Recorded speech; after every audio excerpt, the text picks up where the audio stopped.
Well, ladies and gentlemen, welcome to the 5-year anniversary of this channel being created. And this is something you don't typically get to see, who's actually behind the camera. Well, considering it's a 5-year anniversary, I mean, we've been going on since 2021, which is quite some time to think about. 2021 was obviously during the COVID lockdown years, let's say. But as of now, we're going, things are changing. And I might as well show you who's behind the camera. Hey, it's me. God, that was dusty, holy hell. Anyways, this is the person who's actually behind the channel, Helmet Productions. I'm doing this because it's the 5-year anniversary. And I think the 5-year anniversary is a lot more fitting, let's say, to do this sort of thing. And so yeah, like I said, this is the 5-year anniversary since the channel was created back in 20th of April 2021, which is honestly insane to think about. So, of course, we are going to get into some military as well in this video as well. But I'd just like to explain a couple more things as well. What's going forth in the channel.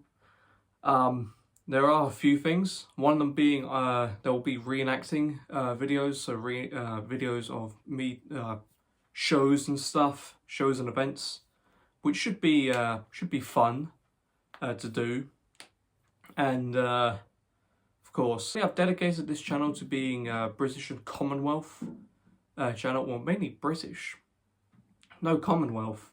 Well, if you count the Canadian stuff that I have reviewed in the past. But other than that, it's basically that's it. And so basically I really want to dedicate this to the British and Commonwealth stuff. As of right now, it's all a little bit of a mess.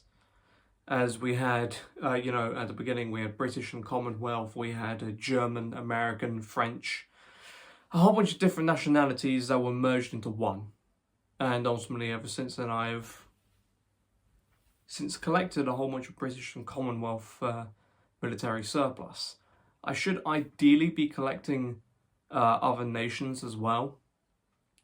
But the issue is other nations is, again, some of the stuff is a little bit pricey. And some of it I don't really have the time for, as I'm working on a couple other things as well. Impressions as well. And of course, I don't have all the time in the world, as in going to shows and stuff as well. But either way, that's all I just wanted to say about the updates of the channel. And yeah, so we're going to take a look at an RAF post-war or wartime made battledress tunic. So I'm not going to say any more. I'm going to shut up and we'll take a look at it. And here is the RAF battledress jacket. I believe this is a post-war made one, as the wartime made ones had a different style buckle compared to this. This one just has a simple hook system. It's the early type of battledress. This is very similar to 1949 pattern. I did have one, I sold it off ages ago, simply because it was wrong size. So, like I said, this is an RAF blue battledress jacket. Of course, the interesting part is that from what I can immediately tell is that we have an RAF patch on the left side of the tunic. I apologise, and we also have a set of medals on there. Like so. If anyone can help me identify 1939 to 45 style, that is this green and orange one. I believe that's the Victory Medal or the Defence Medal. Not exactly too sure.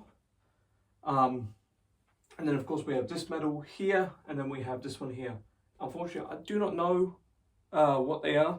I'll insert a picture just so you can get a better look. And then on the epaulets up here, of course with RAF you have these bars, black bars with white 3 of them. That indicates he was a part of a squadron. So squadron leader actually. What I shall do is actually turn the battle dress jacket around so we can take a look at the backside. And here is the backside of the RAF battle dress jacket. Nothing really special. It's basically the exact same as the standard battle dress jacket, but you might notice that there is this button here. And of course that button obviously aligns in. I don't know whether this actually has, it does have the button loops to button onto the trousers as well. So what we shall do is actually we'll take a look.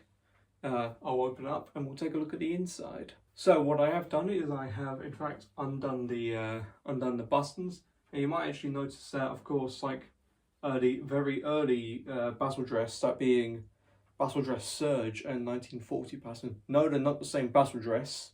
Oh no, they are almost the same, but the difference between battle dress Surge and 1940 pattern, not austerity pattern, I need to make that clear, is that battle dress Surge and 1940 pattern, 1940 pattern is basically the exact same as battle dress Surge, but it has a lined collar and a toothed waist buckle. But other than that, it's the exact same as battle dress Surge, just the collar being lined and buckle. 1942 pattern is really what is referred to as austerity pattern by collectors and places that sell tunics. That's what I'm trying to say.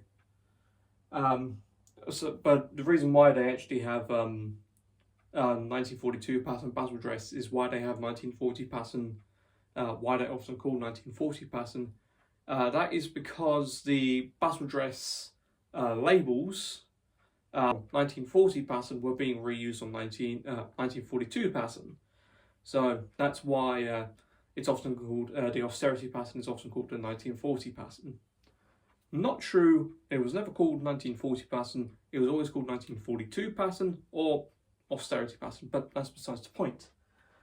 So, anyways, we open up on the inside.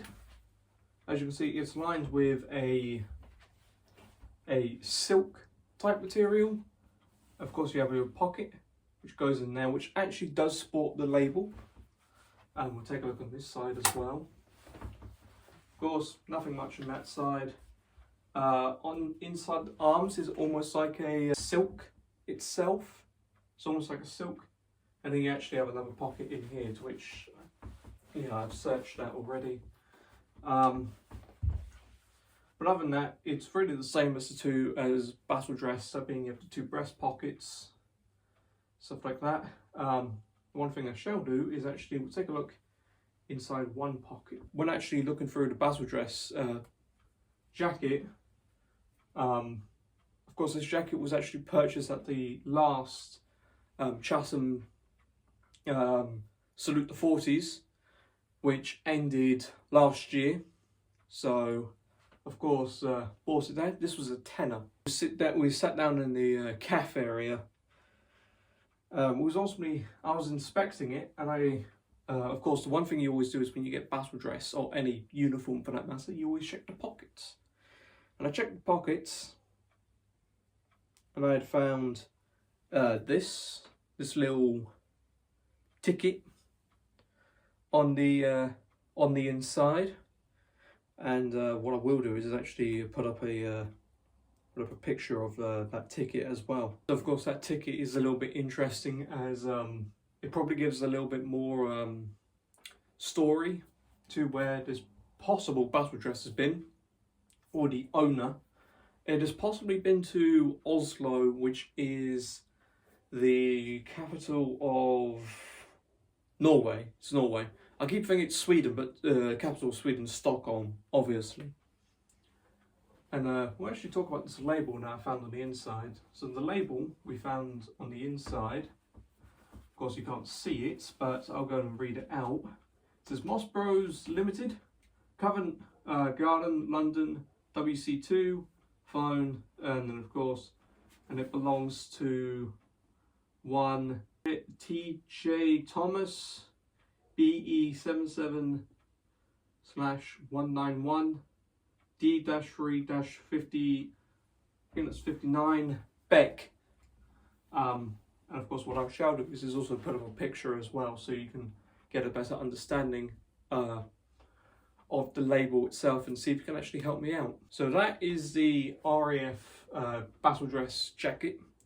I did do this video in the past. I've done this video before and then I actually deleted it because I ultimately thought I didn't like the end result. And so I also just redone it, but you know what, for the 5-year anniversary, might as well do this. So, and also, of course now it's going to be the outro.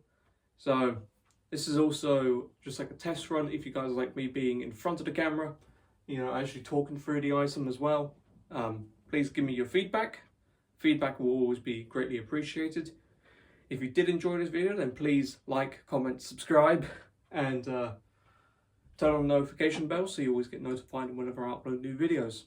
Until then, bye for now.